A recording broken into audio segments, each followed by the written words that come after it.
mabuti nakahanap ako ng last melon. Kasi alam ko, paborito mo to eh. Ay, oo, Mami. Ay, ang dami niyan. Teka muna.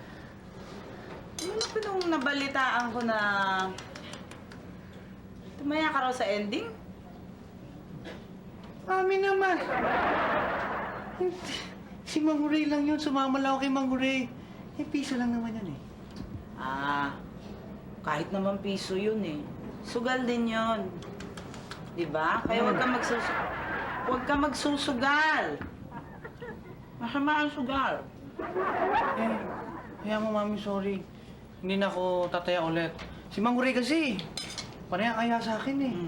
Ang buti ito sa'yo. Ano ang lesson natin for today? Ay nga pala, Mami. Bago ko agad niyan, yung lesson natin. Tungkol sa personality. Alam mo, maraming napaka-iba-ibang type na personality. Meron yung adventurous type, meron yung athletic type, meron yung shy and quiet type, at meron din naman serious type, tsaka humorous na type. Iba-iba yan. Eh, Mami, paano mo nalaman kung anong personality yung gusto ng babae? Tatanungin mo sa babae yun. Pakiramdaman mo muna, tapos, kung hindi mo maramdaman, tanungin mo na lang. Eh, Mami, paano mo nalaman kung gusto ng babae yung personalidad mo? Ba, like I said, kung hindi niya malaman yung personality mo, itanong mo. Depende sa babae yun eh. Eh, Mami, kunyari, gusto mo isang babae, eh ayaw ng personalidad mo. Paano na yun, Mami? Pengin melon. Actually ha, pwede mo palitan yung personality mo eh.